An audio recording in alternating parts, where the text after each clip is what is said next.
So welcome back to Garden Warfare 2 everyone. Today I will be showing you 10 Easter eggs that are in Garden Warfare 2. Some you may know, some you may not know here. Some are hidden in plain sight here. So maybe watch to the end here, because trust me, there's a few here that even I was shocked about when I found them. So let's just jump right in here and get into number 10. Starting this list off is the Indiana Jones Easter egg on Seeds of Time. To start this Easter egg, you do need to interact with one of these camos. When interacting with this camo, you will see a hatch behind you that opens up.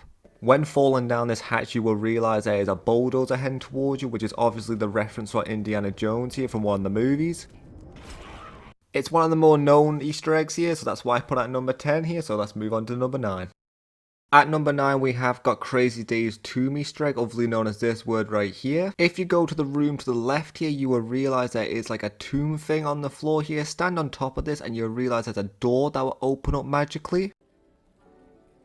Just be careful when entering the second pair of doors here. If you touch these will insta-kill you and there will be no way to revive you even if you have a friend. When entering the room, you will realise there is another tomb of Dave here with loads of gold around him here. It's a very cool little thing here. I found it quite special. I only found it one time when I was playing as Funny Enough the Soldier. I just bounced up here. You don't actually need to take the door, but you know, it's always nice to do the Easter egg the proper way. So that is Crazy Dave's tomb Easter egg here. I put it quite low on the list here because once again, it's very easy to find here. So I accidentally found this one day. I just bounced up here, so let's move on to number 8. What you guys are looking at right now is actually Crazy Dave's original Plants vs Zombies house. So if you don't believe me, you can look on the floor and you can see this chest pattern where obviously that's where you placed your plants. The lawnmowers are here and everything. If you look to the right as well, you can actually see Penny, well, what's left of Penny. I presume this might have been his first model of Penny here. I don't actually know the lore of Penny here, so if that's true or not here, maybe this was the first model of Penny, but here she is. This Easter egg I would love to have put a bit higher on the list here, but like, out of honesty, it's in such plain sight and I was just the one who just didn't even realise it was here for such a long time.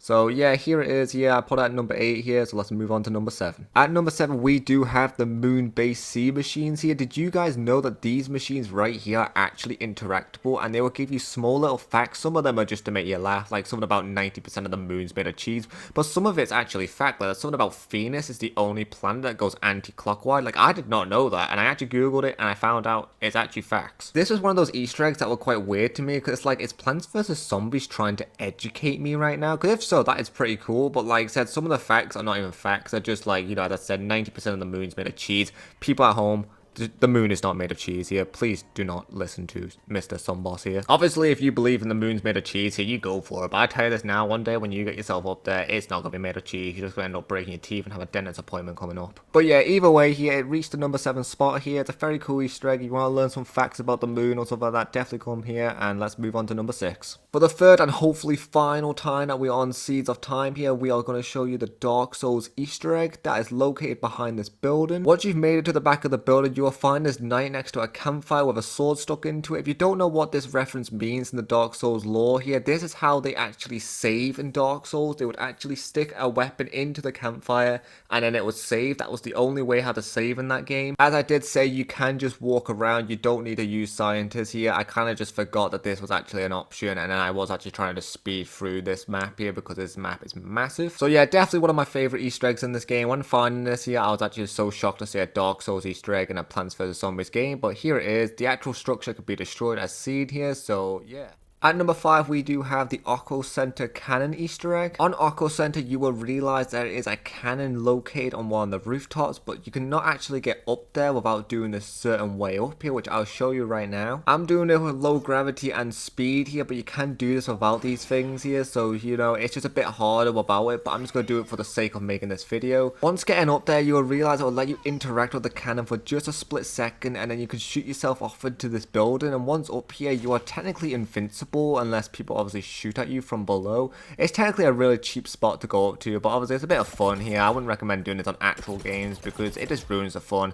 Plus, there's loads of cover down there when you wouldn't actually benefit yourself with anything. But having a look around here, there's actually a lot to have a look at. There's a few things here, not much Easter eggs, they're mostly just stores here. You know, it's still cool to look at the outside of the map here. Obviously, if you go too far out, you'll go out of bounds here. So just stick to the rooftop and you'll be fine. At number 4, we do have the developer wall inside Infinity Time. Instead of standing on the objective, we will be running all the way down here, and then we will be taking a sharp left. When doing this, you will see these 2 cracks in the wall. When entering, you will find the developer wall. These are all the names of every single developer, from what I'm aware of anyway, that actually made Plants vs Zombies Garden Warfare 2. So I'm going to leave them on screen for a second just so they can get their credit.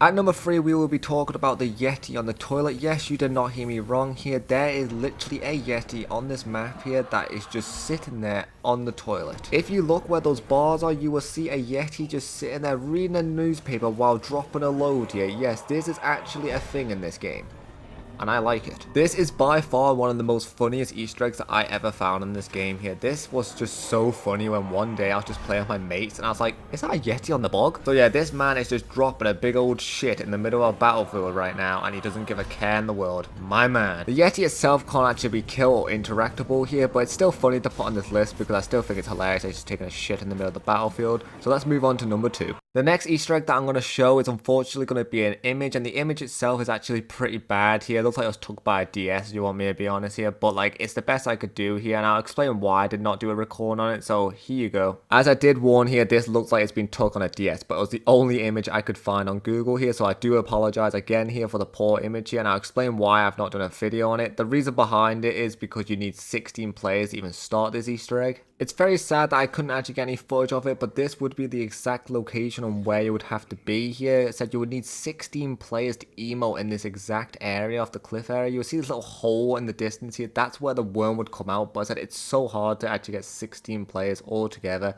just to do something like this because it's not worth it. Because obviously I don't even think you can fit 16 players in a team. If you can, I might be wrong, but like sometimes you actually need to get people from the other team to come over and help you. So I do apologize for not getting any footage of this, but this is the exact location where it would be. And finally, at number 1, we have the giant beaver on Frosty Peak. This Easter egg isn't as special, you could say, compared to the others, but to me, I think this is kind of mind-blowing how many players don't actually realize that this is here right in the middle of the map. Well, on the side of the map, should I say, but it's here in the open, and no one knows that there's actually a giant beaver just hiding inside that little log pile it's made. So yeah, this is my number 1 spot because there's so many times I've actually experienced players who haven't even realized there's literally a giant beaver here. So I think it deserves its place here for an Easter egg that not many people know is, and it's hidden in plain sight.